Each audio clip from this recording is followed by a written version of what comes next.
Hey, how's it going, everybody? JT here at Pro DJ Casey on Twitter with the Ethfinance Daily Doots Happy Hour number 3. We've made it 3 weeks in a row. This is a good sign. We're all kicking and breathing. We got a great crowd here on Discord, and of course we got the everlasting man himself, Mr. Super Fizz, fresh off of a staking set up with Hudson Jameson, if I'm not mistaken. That took place yesterday. So I'm glad you could join us again. Yeah, I just realized it's just you and I. Like, usually we have a panel up here. Yeah. Well, that's fine. Well, I think a couple of bros can dude it out up here, and maybe if Nixo gets here later, that's great. We've also got some people filing in on the stage as well on the Discord. That's perfect. I never miss a chance to shoot the bull with Jeremiah. It's the highlight of my week every day. I'm glad you're here every time so far. He's 3 for 3, so we know who likes to get those POAPs in this community, that's for sure. And we got some people filing in on stage here on Discord. If you're joining us off of YouTube, what we have going on here is a combination of we're basically doing the Legos of media here, where we're snapping together voices on Discord and video on Zoom.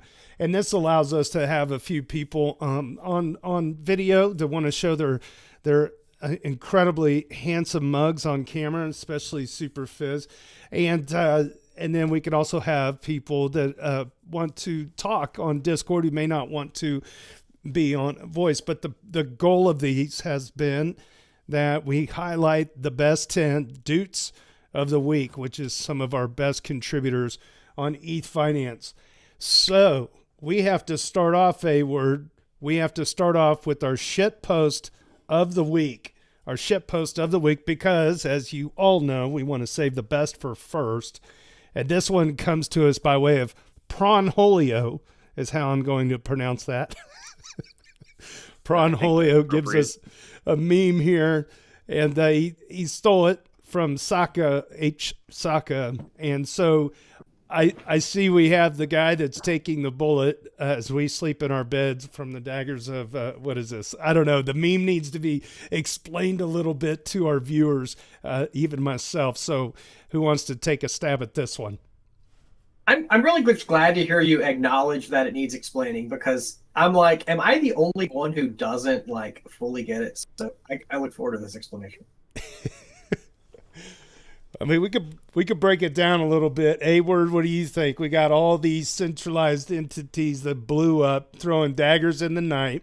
We got the Department of Justice that is shielding us from something called Bits Lotto. What is that? Yeah, I don't know. The hero maybe we don't deserve but need. As a Celsius survivor, this resonates for sure. Yeah, and there's a few more names on here that we could be adding to those daggers on the right-hand side. So congratulations to Pronholio.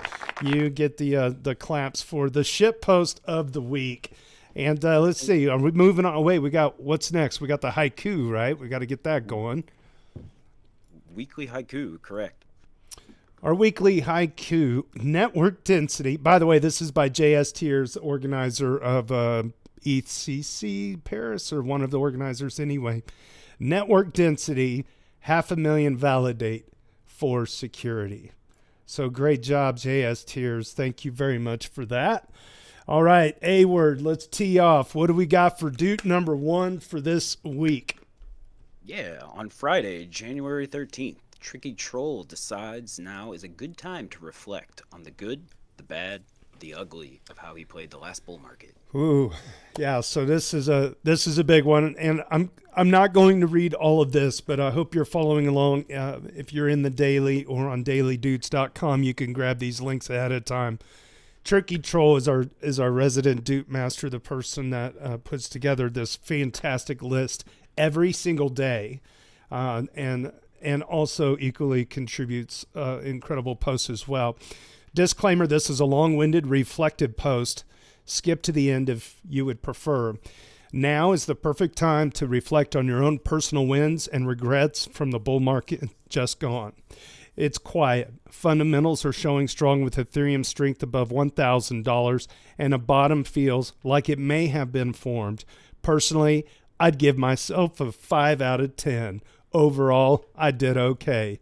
The good. My early bull run strategy was good. I sold the last of my Bitcoin after its initial run to 30 to 40K as the first part of taking profits. I splashed out on a couple of things I've been wanting for a while, and I diversified into physical assets as well, leaving some aside for paying tax.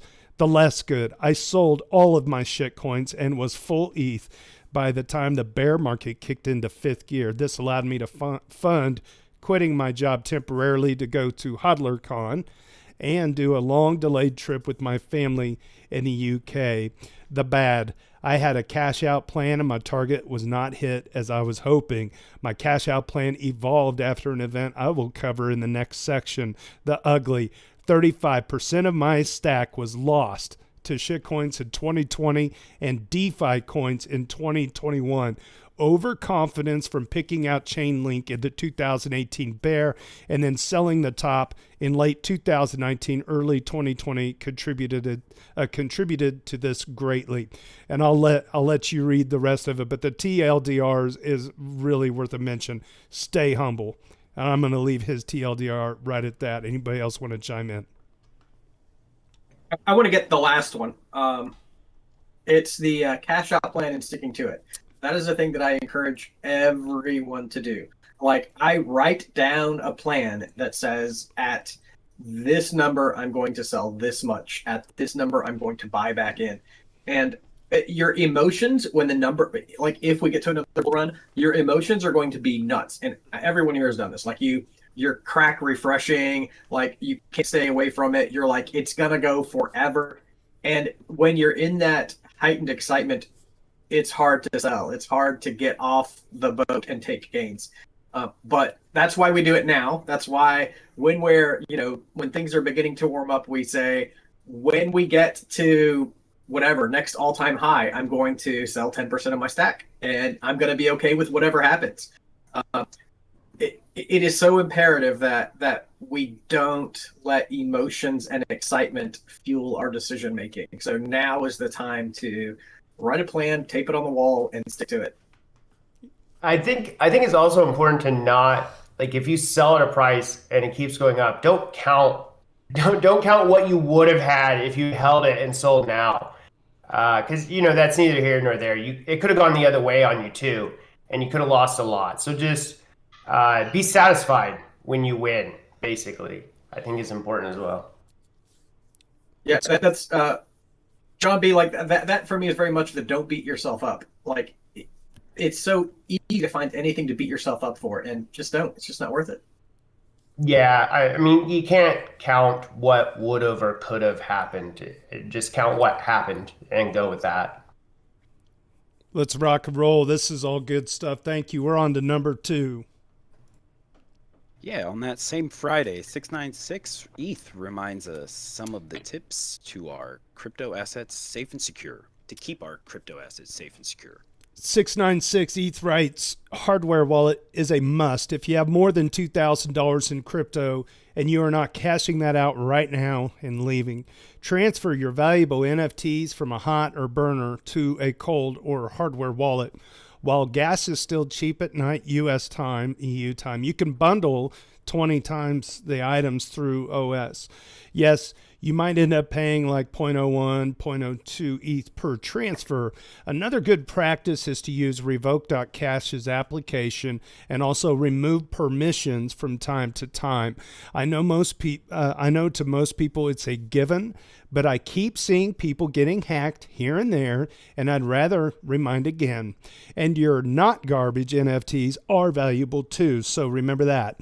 Trust me, it might suck and feel like an unnecessary investment and use of money transferring assets, but you'd be happy you still have all your stuff, because for non-hardware wallets, it's not if, it's when you'll lose it, so act accordingly. Yeah, that deserves a clap for sure. Yeah, he's always got a great mindful watch on OPSEC. I really appreciate what he's bringing to the space. He's actually on stage if you want to. I think this is also important for a lot of guys that started way back in the day when there weren't hardware wallets. And so we were all kind of creating them through online apps, and you probably have like a 12-word mnemonic. So yeah, definitely move those over to something safer now that it's available. Very good. Let's go ahead and rock and roll. Or 696, you're on stage. You wanna chime in on this or keep moving? Either way. All right, he's quiet, I think. All right, we'll move on. Go ahead, Mr. A. Wirt. Yeah, on Saturday, January 14th, Rooftop Porta Potty investigates revoke.cash extension and reveals some privacy concerns. Rooftop Porta Potty is just always coming up with some incredible alpha here. The following will serve as an extremely abbreviated version of my research into the revoke.cash browser extension, focusing as narrowly on privacy as I can. Obviously, we're taking a different direction here, as this is clearly not a wallet. However, I think it's fair to say that this one is particularly relevant to my Ethfinance here. So, to give a little bit of backstory, Rooftop Porta Potty's been doing a series of posts on browser extensions, specifically, related to Ethereum and crypto in general, and goes through the whole process of how it was installed, and then looks at just all this data collection metrics. It's not just the extension itself, it's the other baggage that comes along with it that Rooftop Porta Potty goes far into. And on a side note, I hope this person gets recognition on CNBC, so the reporters and journalists have to refer to him as Rooftop Porta Potty every time they they won't. Their editors will say, if you don't have a real name, you don't use any name. Yeah. Hey, can I comment on this for a moment? Go for it. Yeah. Rooftop Porta Potty did something a week ago that is really meaningful to me. They acknowledged a mistake, and then they had that, like, I don't really know if I should be doing this. Maybe I'm not qualified enough. Like, I'm just trying and I mess things up. I love it when people do that. Being human, being like not a perfect person is that, like, it's the sweet spot of growth. And so I don't ever expect anyone to be perfect. All I expect is, like, give it your best effort. Acknowledge being human. Acknowledge not having all of the answers, and then keep trying. So I love that Rooftop Porta Potty it continues to come back and continues to provide this content, especially if it's imperfect, because it gives other people a chance to, like, say, hey, maybe this would work, or maybe that would happen. So very valuable. I think we find a lot of people.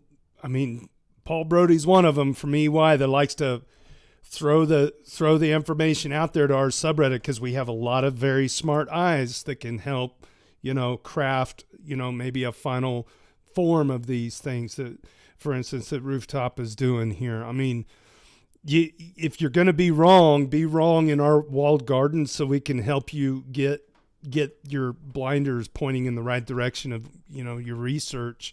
I love it. I don't know if anybody. And John B is backing these up on Cash's XYZ, so I love that. Yeah, I haven't gotten the Revoke Cash one on there yet, but I'll get it up there. Been busy. I'm a huge fan of these. I don't care if he messes up, if he catches it, or if other members of the community catch it. That's really what it's about. Finding the truth. So I agree with both you guys. Viz, JT, y'all are spot on. Keep doing it, Rooftop. I love it. Yeah, great job. It's super valuable to have somebody who's just willing to even acknowledge that they were wrong, right? Most people will die on that hill and double down. So it's the people who don't want the power who mostly should have it, I guess. But that's also kind of a characteristic of somebody who won't abuse it. Or worse, he could have just deleted it or ran away, but he just said, "Hey, I screwed up," and tried again. So just keep trying, man. Wrong, right or wrong, keep trying.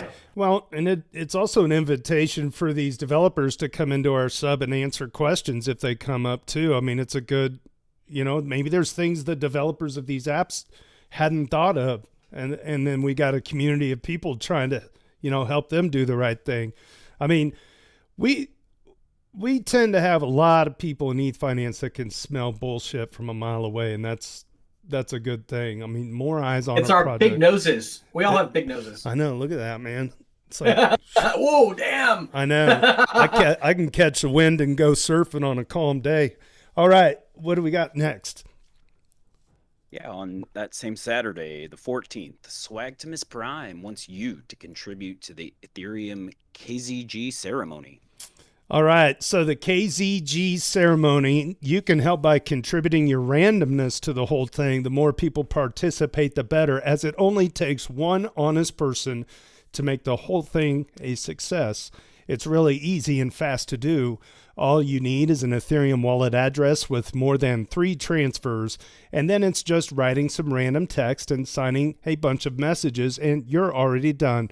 The whole process takes less than 2 minutes. You'll get a POAP too, so get going and help secure and scale Ethereum. This will be used for the dank sharding implementation later on. I'm going to defer to the audience on this one to explain a little bit about this KZG, please. Thanks.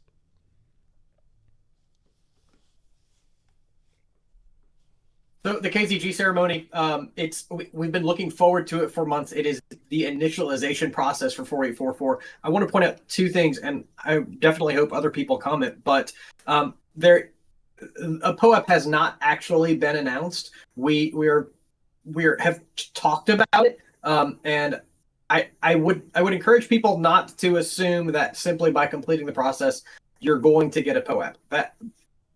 But yeah, I mean, something's going to happen. The other thing is when you go to ceremony.ethereum.org, look at the very top where it says participants in the lobby and number of hours max. If it's above 2,000, I would really come back later. One of the tricks that I finally got through with was setting my browser before I went to bed and getting up in the morning, and like by morning it had gone through. But where we thought it was going to be 2 minutes, it's really more like 10 hours at this point. So we don't know if or when that will die down. So on the website, I see 1,869 participants in the lobby, 93 hours max estimated wait time. So there you go. And participants are drawn out randomly. So you get in line, but then you're chosen randomly. So just because it's not like a queue where it's next. You could technically enter the lobby and as soon as you walk in get snagged, but of course that's not likely. Okay, anybody else on stage want to chime in on this? Otherwise we'll move along.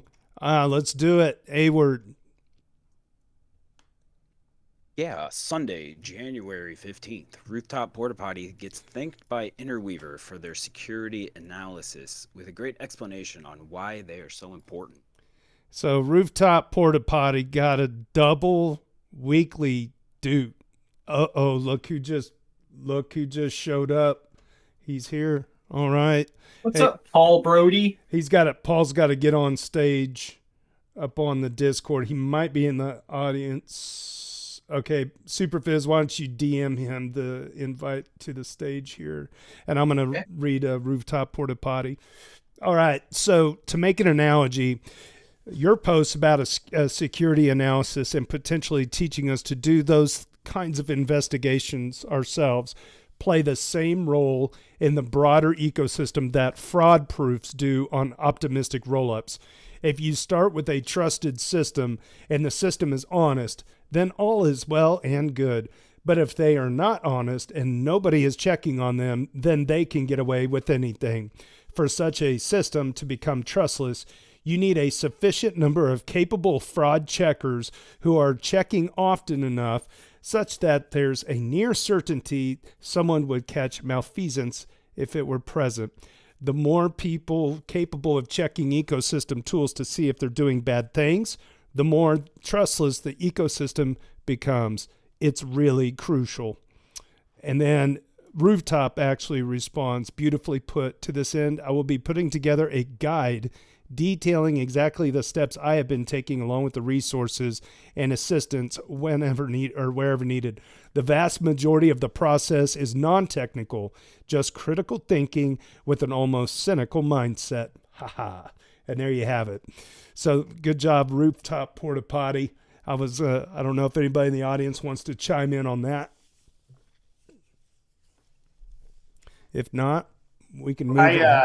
I actually agree with them. This like starts a ball rolling. Stigmergy, as I was saying earlier, like it inspires other people to do the same, or to dig, or to even tell him that he's wrong. So it starts discussion. This is so good on so many levels. I love it. And you don't have to be at this level. You don't have to be, for many people, they're going to look at this and say, I could never produce at that level. We're not looking for everyone to produce at that level. We're looking for everyone to give the skills that you have and the thing that you're knowledgeable about, and then let other people decide, like, hey, is this useful to me or not? So yeah, glad to have anyone contributing what they have. That's how you grow, guys. You start small, and then before you know it, you're huge. So, put it out there. Let everybody, tell you where you're right or wrong or whatever. Don't be scared. JBM knows what it's like to be small and then be huge. He said he was busy in the last segment. I know what he's doing. He's wiping out all the turkey legs left over from Christmas in the grocery store, aren't you? Oh man, I decided to start a goat farm. The goat bill was just out of control, so I'm getting a farm started up to feed me, basically. I'm just glad we kept it rated G. I appreciate that. It's really hard for me to go G rated, so you're welcome. Goat rated. I think it's a great attribute of Ethfinance to kind of help that that evolution of thought process to go from extractor to value creator, and you help me kind of understand this a lot, Fizz, of just like, it doesn't have to be perfect, but just like create something and bring it, and we'll rally behind you, and don't just be waiting to see what you can extract out of the space. Yeah, do the best. That's the thing. I recognize that 5 to 10% of the things that I say are inaccurate, and I'm desperately trying to improve that. But if I'm so afraid of that inaccuracy, it prevents me from doing anything. So I have to kind of accept it and say, I'm going to make mistakes, but I'm still going to try. And that's really what I would encourage people to do. Let's zoom over to Paul here. Paul's just joining us. He's a busy man, and we really appreciate you taking the time to jump in here. Paul, I'm going to just go right into it. A word. Paul dropped by a day ago, and I'm going to change my screen here. It said, greetings all. There's been great coverage on the Nightfall privacy announcement. I've got a consolidate list of the links that we hit, including PR Newswire, Bloomberg, CoinDesk. Ladies and gentlemen, the ever fantastic Mr. Paul Brody, thanks for joining us. You can unmute on the Discord stage, and let's hear it from the man himself. Hello. Well, thanks for inviting me. You can hear me, right? Yeah, go ahead. Excellent. So yeah, I think what I want to do is maybe just share the quick update of like the progress that we made. So, obviously there's a couple of things that are happening, right? If I think about the big picture, right? And things have only taken, I don't know, like 3 years longer than I would really like for them to have taken, because everything takes longer when you're trying to like really build something difficult. But some of you, those of you who have been like following this stuff, like we showed the first version of Nightfall, which is this privacy tool. For those of you who don't know, it's a privacy tool, allows you to move stuff around under privacy on public Ethereum. And we showed the first version of that at DevCon in 2018. And at that time, it cost an average of like $100 a transaction back when ETH was at like $200 a piece, right? It was not, let's say, not fit for scalability. We've improved the performance of Nightfall by a factor of about 1,000 Damn. since then. And so now, even with ETH at $1,200, we can do transactions for like, a couple pennies each, and much, much lower, like probably an order of magnitude or two lower if you're doing them on, say, the Polygon proof of stake network instead. So our big mission, and I'll just sort of dial back a little bit, is, what we want to do at EY is we want to make public blockchains work for enterprises. So enterprises have mostly spent their time and money going after private blockchain solutions, which I don't really believe work. And by the way, I don't think they serve the public interest either. The public interest is for a world of blockchain solutions that's mostly focused on public stuff that cannot be monopolized, right? That's truly open and competitive. But enterprises are not going to touch anything where their sensitive business data is public.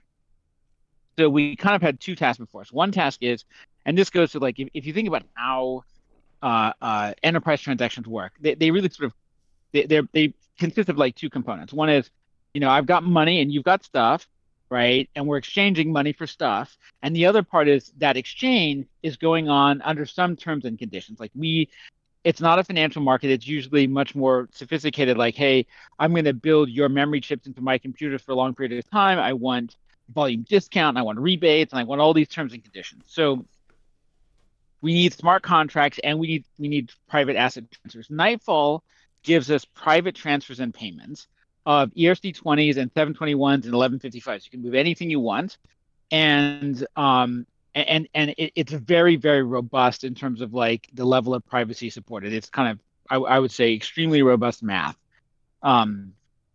We all, however, don't want to find ourselves in like a tornado cash situation. So the go live of Nightfall is restricted to companies, enterprises that have a enterprise identity and signature certificate from one of the major digital certificate companies like DigiCert or Entrust. Now, we spent a lot of time thinking about this. Like, what I didn't want to do was make like a private blockchain on top of a public blockchain. But at the same time, I didn't want to create like, I didn't want to create something that was, created a monopolist or something new. We wanted to be fundamentally open. So the nice thing about these certificate model is any company can get one, right? You do have to submit your documentation. You have to prove that you're real, and you have to get checked against the sanctions list. So, and as a result, you can't engage in anonymous transactions. So you can't use Nightfall anonymously, but you can use it privately. Everything that you do under Nightfall will be fully private. So that's the first big step. And we made those changes. So the early versions of Nightfall were open to anybody. This version, you've got to have an enterprise ID certificate. I hope eventually, when we got some more mature kind of policies for checking individual IDs, that we'll be able to open it even more widely. But you got to have the enterprise ID certificate. The big progress we made, two big things. Number one, we worked with Polygon on some of the scaling work. And then Polygon and EY, we together are donating this output into the public domain. Number two, we got everybody at EY very comfortable with kind of what we're doing and how we're doing it. And so even though it's a fully decentralized system, EY is going to actually stand up and deploy the contract. So we're going to fully deploy the Nightfall contract both on Ethereum mainnet and the Polygon proof of stake network. And we're going to maintain a couple of the servers necessary for people to sort of track and see their transactions and things like that. So we're going to build some basic infrastructure there as well. So those are the kind of two things that are going. And then the one other thing that's coming that I'm also very excited about is in about the next month, we're going to take the wraps off the next version of Starlight. And Starlight is a tool for compiling smart contracts and turning them into the zero knowledge circuit. So you'll be able to have private transfer payments and private business logic running on chain. And we will also start explaining how you can use the two together to maximize your level of privacy. So I will, that's a quick summary.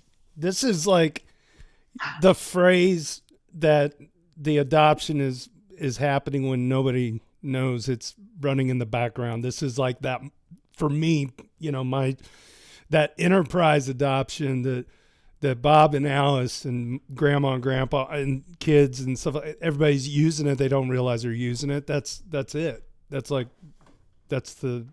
There it is. And it's from one of the big four accounting firms, which is also a mind blow to, anybody that's been around this space for a long time. So thank you, Paul, for sharing that in our subreddit, man. I'm most impressed that you're using an external certificate authority rather than trying to be that bottleneck and like recreate the wheel and say, well, we're going to be the authority. Like using that external authority is just so it's just a wise move. Like you're not putting yourself in the middle of, or not putting EY isn't putting itself in the middle of that transaction to say we're the gatekeeper. To have an impartial third party gatekeeper is just great. I obviously I've been obsessed with these ideas for a couple of years now. I have two really quick questions. Yeah. Is there a chance that maybe you'll get with ETHstaker or a group of Ethfinance people to do like kind of a walkthrough demo of some of this stuff in the next few weeks? Oh, I would be delighted to arrange that. Yeah, awesome. I would be delighted to arrange that. I would also really love to show like how, so we built a prototype that shows how you could have private transfers and payments, how you can have private business logic, and for people who really thought about this, how you can make the two work together. Because one of the things that we've made a lot of progress on, and it's really challenging, is if you want to have true privacy, you need to transact in a very large data pool.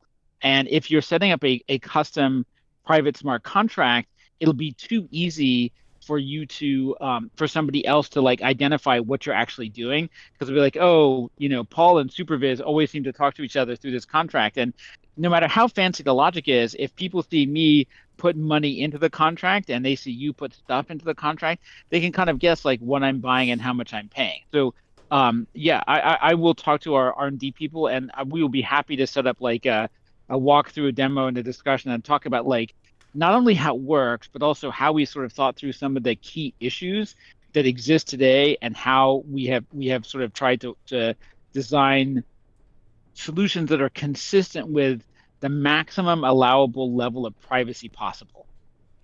This is awesome. Freaking amazing. and my last question, and it's going to be quick, and then we'll move on. I think anybody who's been around a minute always wants to follow the trail of money. So EY is a for-profit company. What is the benefit, the financial benefit? What is the motive for doing this? So the key motive for me is I really want the world to adopt this technology. And if they adopt this technology, we are the best at this privacy technology of anybody in the world. So I figure kind of the world will beat a path to our door. We have like basically a 5-year head start on everybody else in terms of really using it. So, I think companies are smart enough to know that they don't want to sign up to be kind of mistreated by a future monopolist. They don't want some controlling entity, right? They're not going to be fooled by that. But I think they're comfortable, like they know that what we're doing is we're building on public domain open source software using open standards on an open network.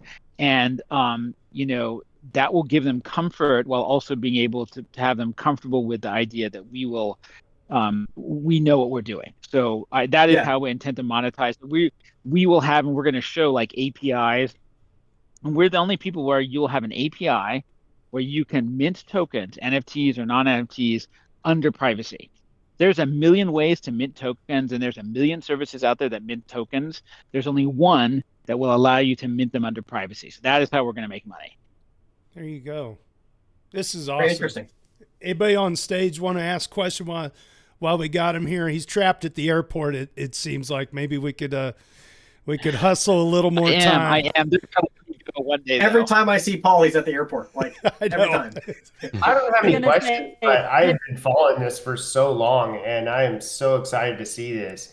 And Fizz, it's kind of like think about like Red Hat Linux, right? It's free, they give it away, but they also still sell their products and services and all the other things that are security and everything to go along with that product that they give away for free. So it's like a platform. This is this is amazing.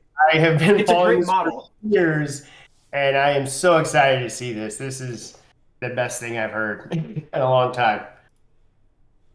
Yeah, I think it's going to Thank take a you. long time for people to realize how valuable it's going to end up being, and maybe like end users won't realize it, but it will become evident. So thanks, Paul, for joining. I have just a quick question for you. As Nightfall launches, what kind of adoption do you see in the next several years? Like, how do you see companies ramping up? Do you have a lot of, I don't know how much you can share or can't, but do you have a lot of interest in companies that want to start this off from the get-go, or how do you see adoption in the next few years? So we've got a few products that we're building ourselves: inventory management, supply chain management, procurement, carbon tokenization. So we've got about 4 or 5 products that we have on our roadmap to build. And then there's quite a few companies that we've been reaching out to us that are either preparing or are in the process of developing, like private trading, right? Private financial placements. One of the big sort of frustrations a lot of DeFi players and others have is that it's too easy for everybody to see what their positions are, right? And so they get front run, they get copied, right? So if you start transacting in a high privacy environment, or you start developing and delivering products and assets into that, you'll be able to to kind of keep your proprietary trading strategies more proprietary. So I expect to see quite a bit of that.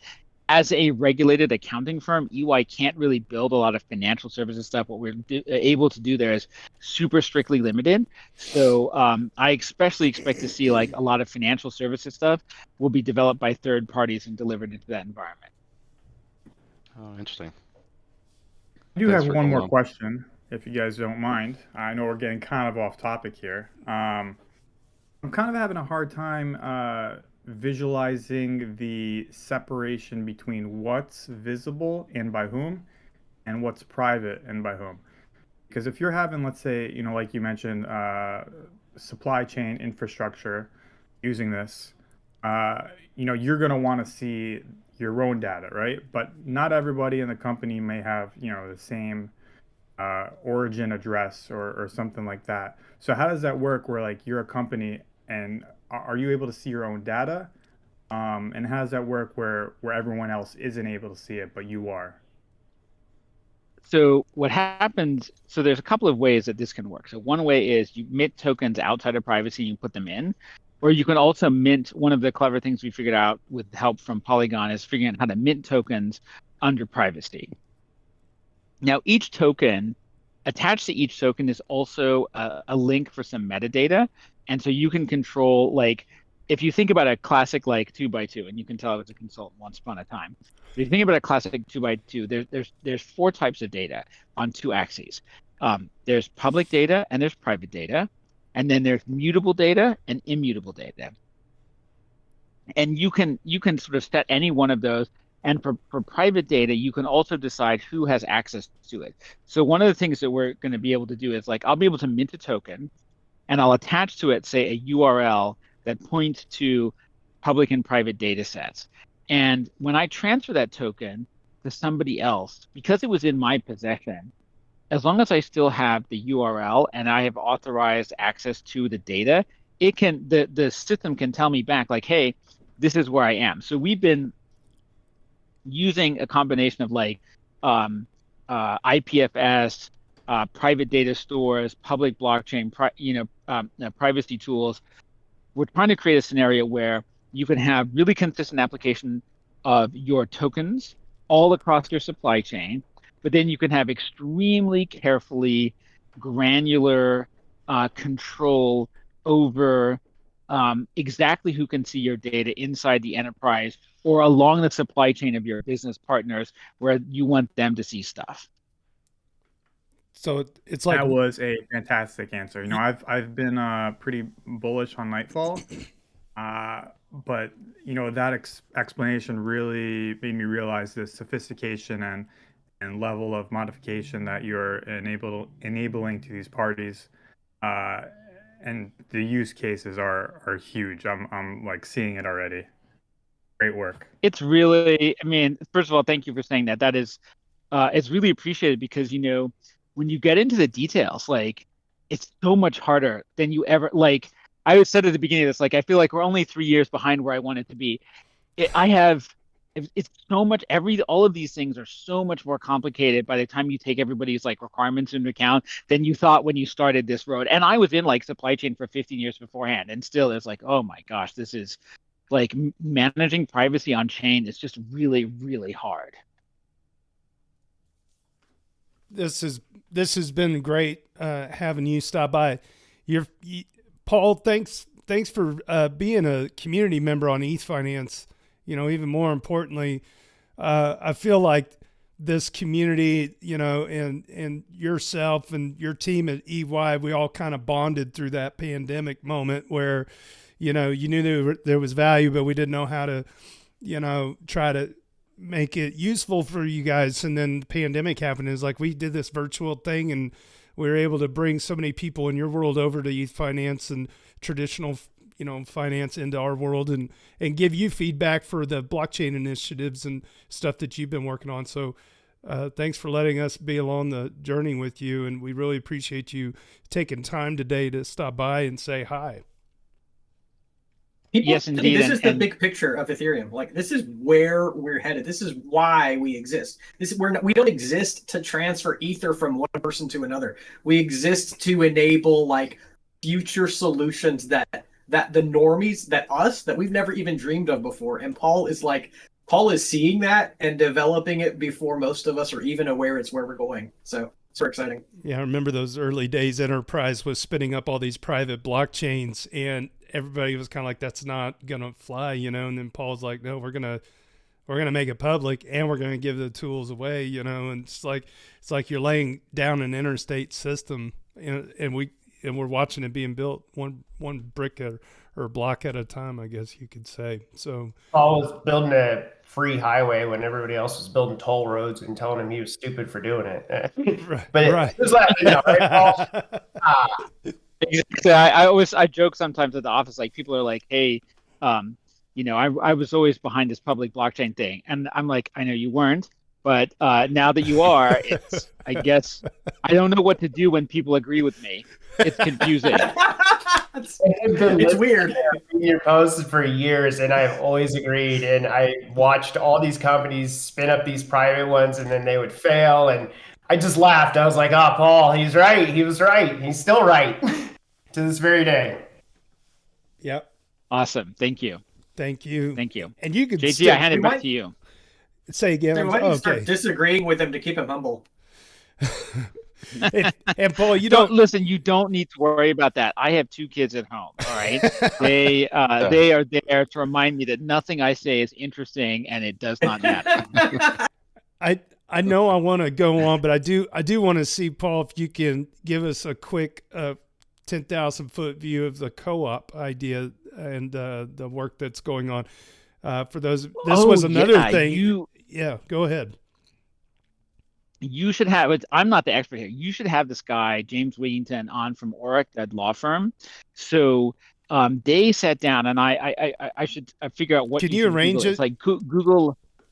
Yeah, I can send me an email. I'll do an intro, but you should get him to come on and do this. So Oric, Harrington, Sutcliffe is a big law firm. They're probably the second largest like tech law firm in the Valley. And one of the things that, when I say the Valley, Silicon Valley, just to be clear.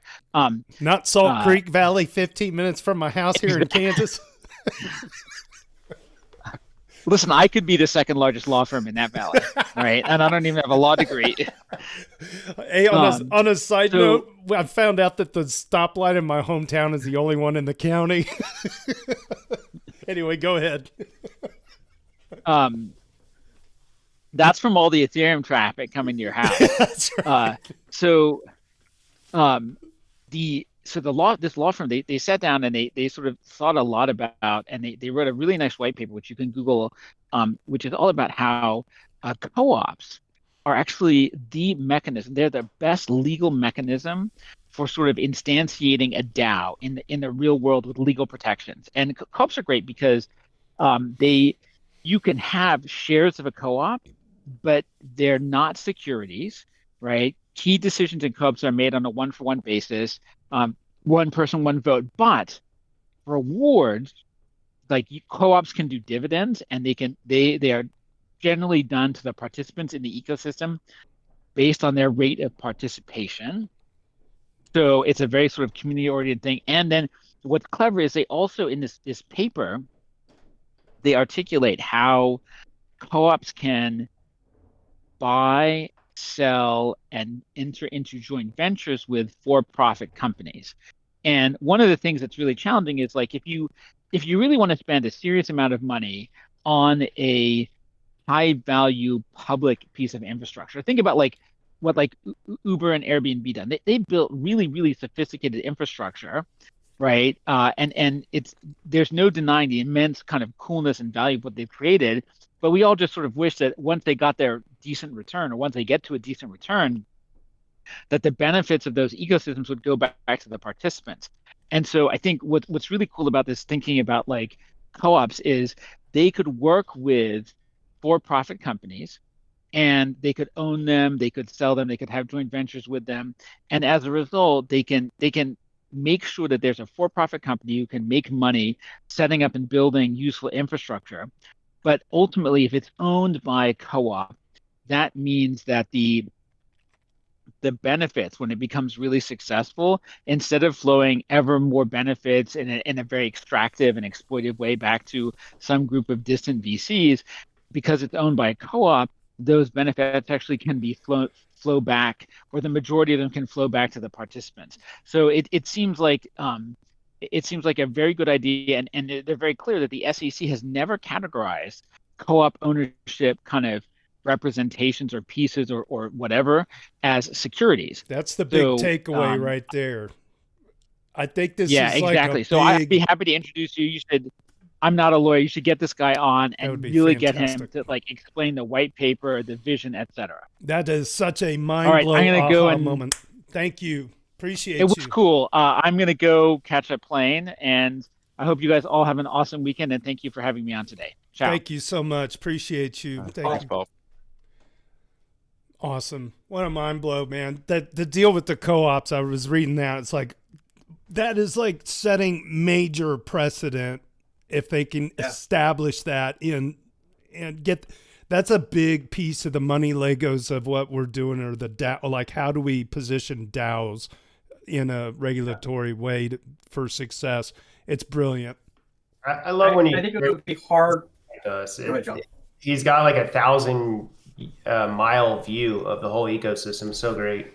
It's awesome. I was going to say, like, new people might be here and they're like, why do you stop everything when Paul shows up? And it's the same, it's that visionary aspect. Like, yes, some of us know things, some of us, like we get things, but when you find someone who's a visionary and they're like interested in sharing that vision with you, then like it, I was going to say it's similar to when someone else walks in, but it's just anyone who's a visionary, anyone who gets the big picture better than you do. Like, the smartest thing you can do is stop and try to figure out their big picture. So that's he's like alpha squared. We deliver the alpha, but he's just alpha squared. He's like on a whole nother plane of existence. Well, who are we kidding? We just developed this Doots system so we can reel in some fish. This is. We just it was very, very long game. Working with logistics, worldwide logistics. At least we got something figured out, though. Mission accomplished, Hayward. Mission accomplished. I guess I definitely want to move on those two calls, whether they're Ethfinance or ETHstaker calls. I definitely want to move on those two conversations, the co-op and the Nightfall. Let's do it. Let's move on, Hayward. I know we're way over, but that was so worth it. Yeah, that's all right. Sacrifices will be made.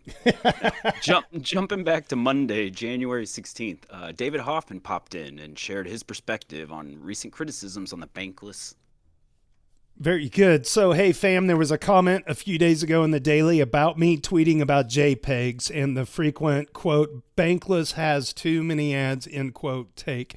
I typed out a pretty thorough response, as it's stuff I hear a lot. And also, I think it's short-sighted. Since the comment was 3 days ago, it's buried in the depths of Reddit. And then he referred to this comment previous. Somebody had said we might have to rename him to Dick Butt Hoffman and just kind of not being too nice. I feel like we're better than that. But anyway, David replied and gave some really good constructive responses, and there was some good feedback from the community as well. And I think part of it is at some point, I think David's play is that, they have editors, they have writers, they're building a community. The amount of stuff they just generate and continue to generate on a daily basis, which is given away for free, is worth something. And if they need to make some money at it, I don't know why we try to, victimize people who are successful. I know David personally, and I know how hard they work, and I know that they're always working on, how to generate leads, stuff like that. They're hustling for the money. They are working for it, and there's no denying it. But I feel like there's a lot of value that we glean from Bankless as a whole, and it's really hard to try to come down on them too much at all when you compare that to, I don't know, 90% of crypto Twitter. So I guess that's my opinion, and I know there's others that want to share on this. The measure is someone giving more than they're taking. And when I look at David and Ryan, when I look at Bankless, they are giving a metric crap ton of service to our industry. No one else is doing what they're doing. And so when he's having fun, when he's being goofy, when he's promoting something that he chooses to promote, then I'm 100% on board. I will fall all over my sword defending David and Ryan and their work, even if it doesn't align with everything that you like or everything that you do, because the big picture is they are giving so much more to the ecosystem than they ever dream of taking. So, the end. Anybody else want to chime in? Please do. Yeah. I was going to say, no problem. I was going to say a big thing I think they do that a lot of regular users like us don't do that great of a job is, we do tend to cannibalize communities and fight one another. And like big example was they invited BitBoy over, and even though they don't agree with a lot of his views, they're willing to have the forum, discuss, and basically debate on ideas and have the ideas and their merit speak for themselves. So I may not agree with everything Bankless does, but yeah, I think like Fizz said that they give 10 times more than they take. So I'm glad that we have leadership like that in the space. Just to add to that, I've had the pleasure of writing for Bankless. I've worked with David. I've been part of the community a long time, and I know a lot about Ethereum because of Bankless. I think kind of the trajectory that they're going in is they're becoming a larger media group, and when you do that, yes, you tend to have to fund it somehow. And so advertisements is a great way. I do think that, like all platforms, once you get to a certain size, it becomes difficult to be kind of the same as what you were that got you to that point. I think they might be struggling a little bit with that, but I think they're doing it pretty gracefully. I think my only recommendation, if they were to listen to this, is just I think sometimes it's hard to discern what was sponsored and what wasn't. Even though they do mention it, I think it starts to get pretty blurred, and I have noticed that with their content over time. And it has become a little bit more difficult for me to figure out what do I need to pay attention to, what's an ad, and things like that. So I know they're young still. They're trying to do the best they can, and I have massive respect for them.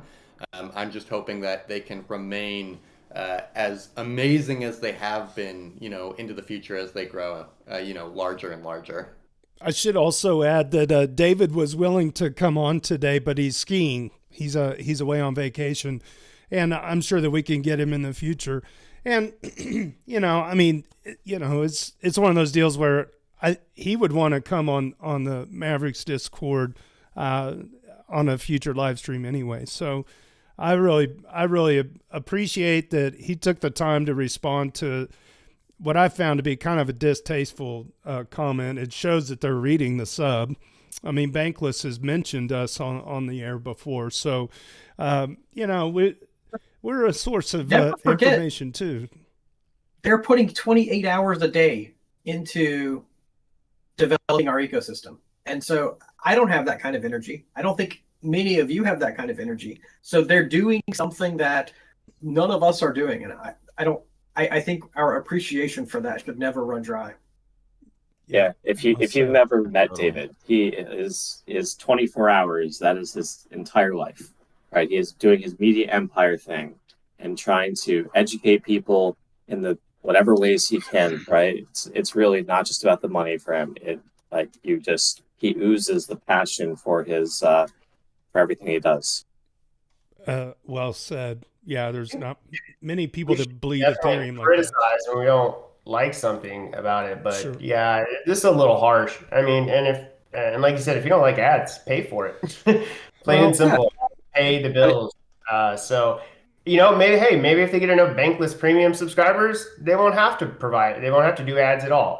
Maybe that'll pay the bills. You never know. But it's criticism. There is a place for criticism, but how you criticize really determines whether you want to have a positive impact in the world or whether you're just trying to make the world a darker place. Exactly. You trying to ruin their day, or are you trying to say, hey, I don't like this? And so I don't know. I love the Bankless nerds. You guys keep doing it. Keep listening to the critics. Keep improving. I think it's fantastic what you guys are doing. It's hard to please everyone all the time, or whatever that saying is. Everybody would do it different if they had to do it, but nobody's in their shoes doing it, so they can't really talk. They have nothing to say. Yeah. So. Come up with something better, be the change you want to see. I just don't see a lot of people being able to rise. Exactly. Go ahead. Yeah. I was just going to say, anybody who's going to be an asshole about it, come work the 15, 16 hours a day that these guys do, or 18, who knows, and then talk, and then say something critical. Right on. Let's roll on to the next one. Yeah, that same Monday, January 16th, Space Siders shares his staking experience and tips for anyone experiencing these similar issues. So a little something regarding how my staking experience is going. Prior to the merge, I was running Geth on one SSD and Lighthouse on another SSD. My attestation performance was fairly good, consistently around 97 to 98%. Back then, you didn't rely on the execution client for attesting, just for block proposals, so it wasn't a huge deal if I couldn't keep up. Coming up to the merge, I moved away from Geth and installed Neithermind on the same drive as Lighthouse, and on the other drive installed Teku Besu. Now with both as a consensus client and execution client on the same SSD, and an execution being a requirement, it can't quite keep up. Attestation performance is averaging around 93, 94%, and now I'm seeing the occasional message pop up in my logs, etc., etc., etc. I've ordered an NVMe that has 10x the read-write speeds. I'm gonna pivot over to you, Superfizz, if you want to chime in on this, and thank you, Spacesider, for your contribution. Yeah, and I'll be honest, Nix has been doing a lot of great support here, so I'll also give her a chance. But fast NVMe is great. I love it. 2 terabytes, 4 terabytes is too expensive right now. Go ahead, Nix. I will say I hope that we get in general better staking hardware guides, only because it is confusing for someone coming into the ecosystem who doesn't want to put a whole lot of effort into figuring out which hardware they want. Like the first NUC that I bought wasn't actually the right one to run Ubuntu server on, and I'm still not even sure why, and I ended up buying a new one and it works fine. But it's always going to be easiest. What was weird about your first NUC? I still don't know. It just would crash every once in a while, and then I read somebody said that like the specific NUC that I bought wasn't compatible with installing Ubuntu. It wasn't recommended to install Ubuntu server on it.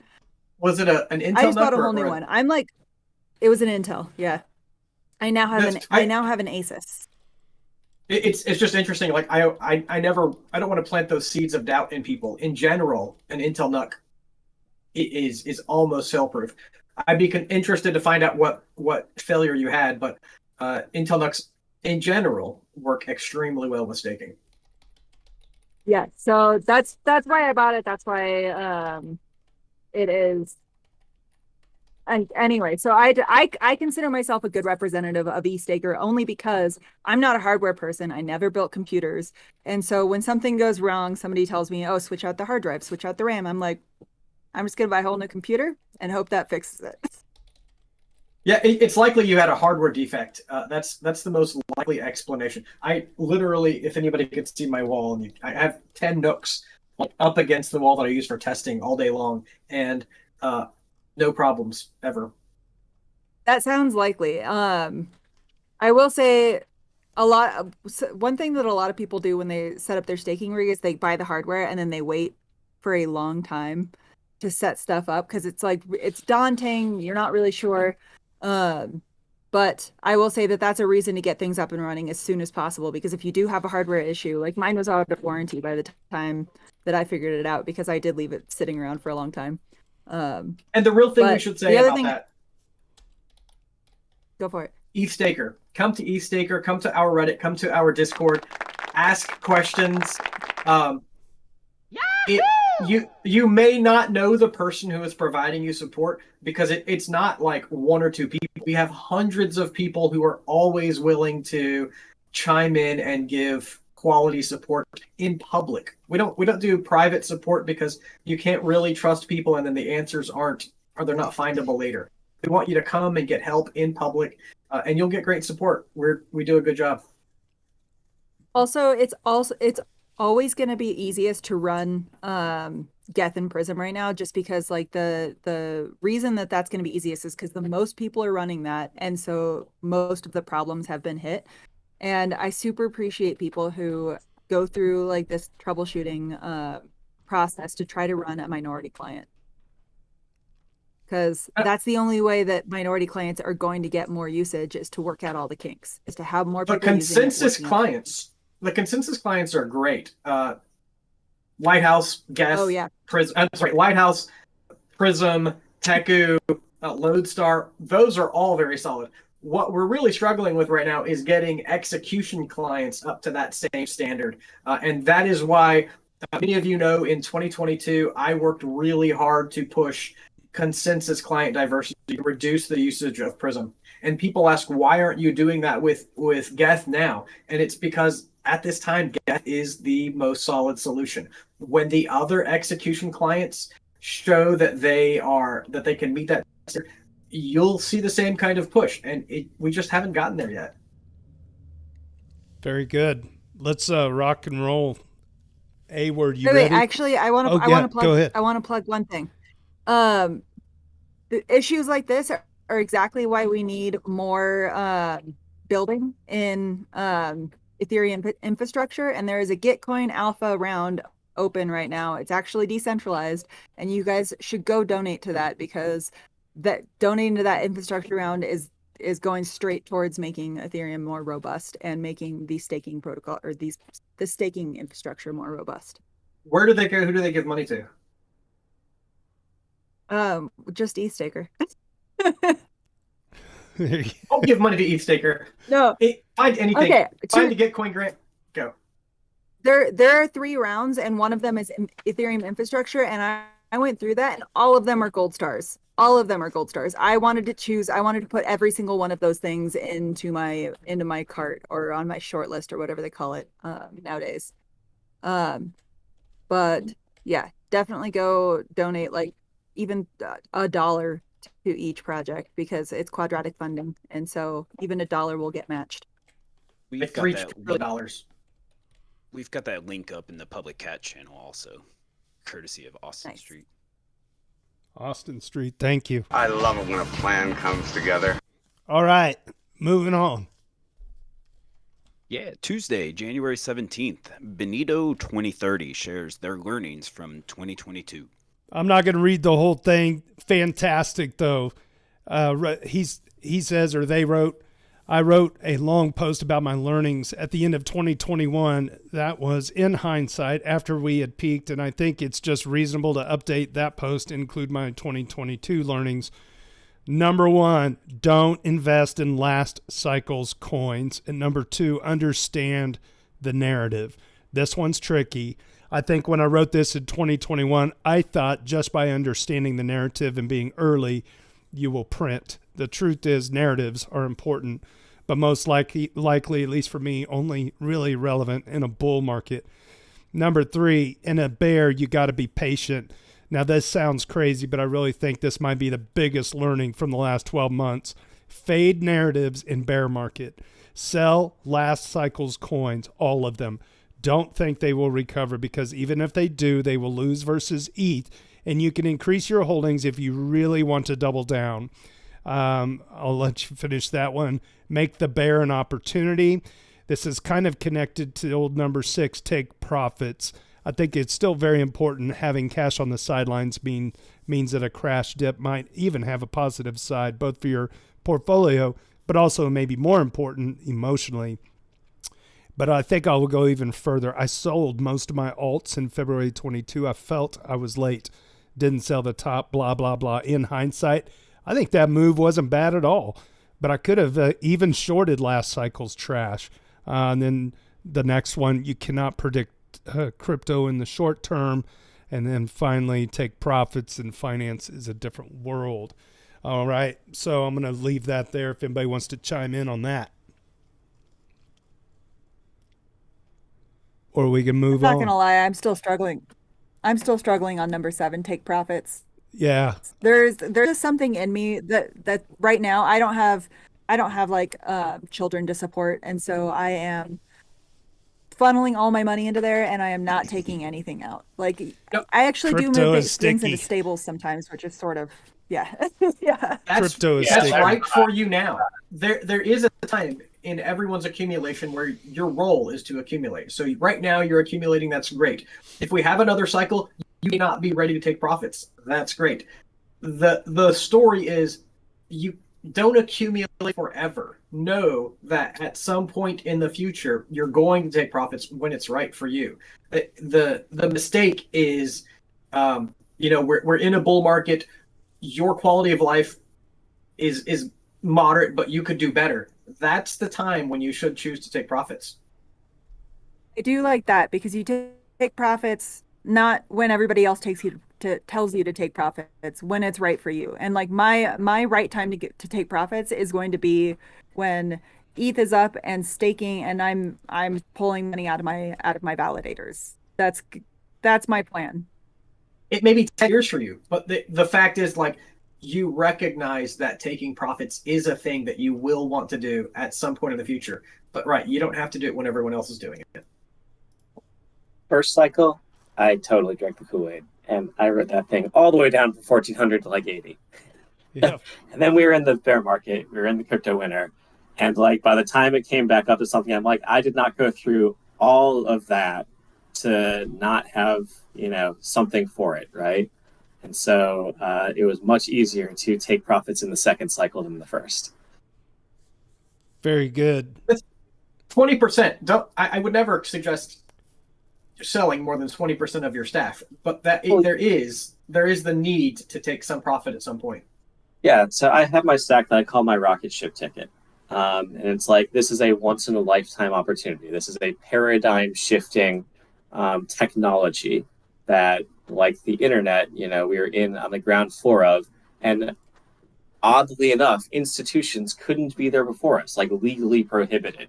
It is a really strange sequence of events or setup of this board that's just not likely to repeat in your lifetime. Like, you might be able to go and make some compounding gains in ESG technology or in, medical automation technology or whatever the next big, information technology would be. But it's unlikely you're going to get this type of opportunity again in your lifetime. And so your cash out plan needs to be structured such that this can set you up for life. If not just you, this might be able to set up multiple generations for life, right? Because I just don't think there's going to be something that comes out of the stock market that can be this beneficial potentially for you ever again. I only do what Jim Cramer tells me to do. That's a fact. Let's move on. Worst advice ever. I'm sorry for your loss. Wait, hold on. There it is. Okay. Anyway. All right. Wednesday, January 18th. Ether Raider has a message from the EVM stewards giving out free EV Maverick t-shirts at ETH Denver. Free EVMavericks t-shirts at ETH Denver. Hope everyone is pumped for the conference. If you happen to be going and holding EVM, we will be ordering EVMavericks tees free for anyone that wants one for the conference. First come, first serve, and there will be a max number of tees ordered to sign up. Just drop your size in and pick up your tee at the conference. Please, no doxing. So I'm a double XL. JBM is a quadruple XL, baby. So if you're going to ETH Denver, hit that link on the Discord and get your size in there if you're an EVMavericks holder. And thank you, Ether Raider, for that bit of wisdom there. That's awesome. Thank you. Two great things to get involved with if you haven't. If you aren't going to ETH Denver, you should really consider it. If you're listening and you're like, oh, that's not for me, I'm not that kind of person, you should really rethink it. You probably will have a great time.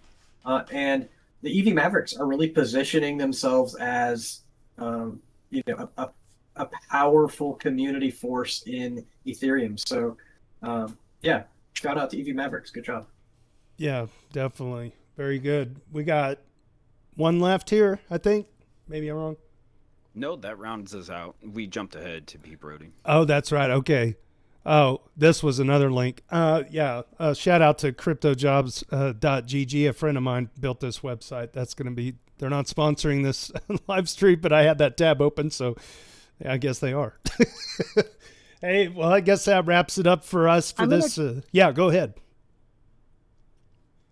I was just going to say, I'm going to try to be selective at ETH Denver with which t-shirts I'm getting, because I'm so full up on conference t-shirts, but that's definitely one that I'm taking home. I wish we could contribute like $100 to the manufacturer of like a very high quality bowling shirt with like giant lapels of burl snaps on it. Be like, what the hell? I'm going looking for socks. I don't wear a lot of shirts, but I will always wear some socks. So if you're looking to vend something, vend me some socks at ETH Denver, and I will wear those. Awesome. Well, thanks so much, everybody, for joining this week's edition. We got number 3 in the books. Everyone have a great weekend, and cheers and big hugs from Kansas City. We'll see you. Thanks for hosting, Jay.